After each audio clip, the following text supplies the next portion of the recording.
Hello student, आज हम राजनीति विज्ञान के अंतर्गत बीए फोर्थ सेमेस्टर राजनीति विज्ञान पोल 203 का जो कुछ बचा हुआ प्रश्न था उस बचे हुए प्रश्न को लेकर आए हैं। जो पहले हम 1 से लेकर 35 तक आप लोगों को प्रश्न बता चुके हैं और 35 के बाद आज हम अगला प्रश्न बताने जा रहे हैं जो 36 से है। तो चलो बच्चों, देख लो आप लोग कि 36 से हम लोग का प्रश्न है कि जैसे कि इसमें है कि अब हाफ्स के अनुसार प्राकृतिक अवस्था का काल था। हाफ्स के अनुसार प्राकृतिक अवस्था निरंतर संघर्ष का काल था। फिर है कि लाक का जन्म कहाँ हुआ था। 37 नंबर क्वेश्चन है कि लाक का जन्म कहाँ हुआ था। तो लाक इंग्लैंड का विचारक था, या कह दीजिएगा ब्रिटेन का, अगर आएगा तो ब्रिटेन का विचारक था। फिर है कि उदारवाद का जनक किसे कहा जाता है। तो उदारवाद का जनक जॉन लाक को कहा जाता है। शासन पर 2 निबंध, यानी शासन पर 2 निबंध, 2 treaty on government, civil government पर किताब किसने लिखा।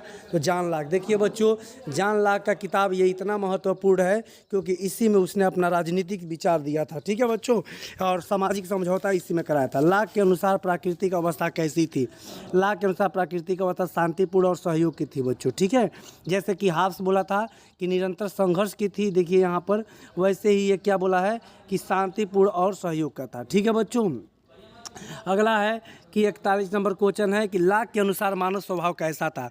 अभी हाफ्स का जब पढ़े थे हम लोग तो हाफ्स ने बताया था कि मानव का स्वभाव बहुत लालची था, स्वार्थी था, दुष्ट था। लेकिन लाक ने क्या बोला कि लाक ने कहा कि विवेकी है, नैतिक है, सहयोगी है, परोपकारी है बच्चों। ठीक है, लाक को सर्वाधिक प्रभावित करने वाली घटना थी 1688 की गौरवमयी क्रांति थी बच्चों। ठीक है, तो 1688 की गौरवमयी क्रांति से ही प्रभावित होकर लाक ने क्या किया था, अपना विचार दिया था।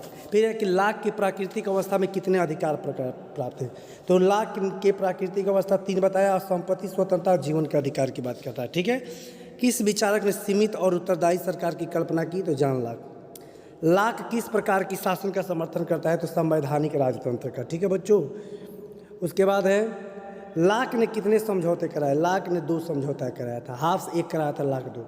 संपत्ति का श्रम सिद्धांत प्रतिपादित किया जॉन लाक। लाक के अनुसार सरकार किस पर आधारित होनी चाहिए। तो बच्चों सहमति पर। लाक का विश्वास था कि उसका संप्रभु कानून से बंधा होगा।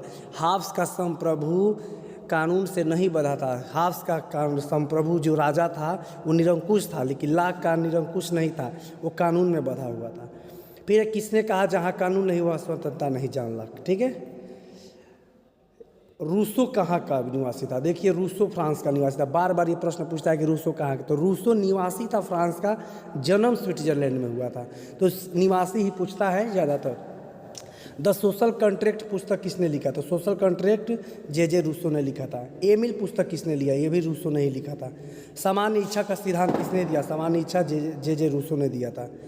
किसने कहा कला और विज्ञान की प्रगति ने मनुष्य की नैतिकता में ह्रास किया है। तो वही है रूसो।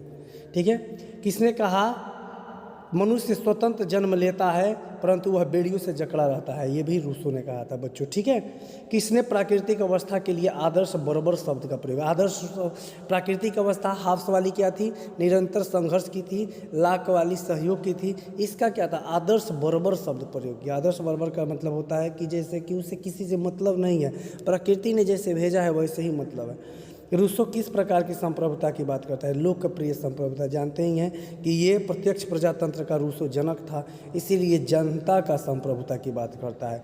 रूसो की सामान्य इच्छा है सभी की वास्तविक इच्छा का योग। ठीक है, याद रखिएगा, सभी की जो वास्तविक इच्छा होती है उसी का योग सामान्य इच्छा बनता है।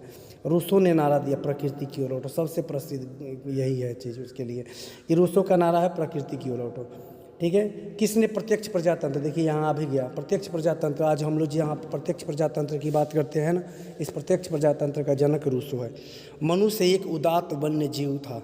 किसने कहा। तो रूसो ने कहा था। मनुष्य को एक अच्छा जीव बताया था। रूसो ने प्राकृतिक अवस्था में कैसा बताया, स्वर्णिम युग। कहा था कि जो प्राकृतिक अवस्था थी वो स्वर्णिम युग थी। ये विकास और कला ज्ञान ने किया कि व्यक्ति के पास बुद्धि आ गया, यही बुद्धि असमानता को जन्म दे दिया, ये कहता है रूसो। रूसो का संप्रभु शासक हाफ्स के लेवियाथन ने जिसका सिर कटा हुआ है हर्नसा कहा था। किसने कहा लेवियाथन अंग्रेजी में 72 रचना है? माइकल ऑक्साट। माइकल ऑक्साट बोले थे कि जितने भी है रचना उस सब रचना में अंग्रेजी लिखी गई सर्वश्रेष्ठ रचना है। तो इतना वीडियो देखने के लिए धन्यवाद बच्चों।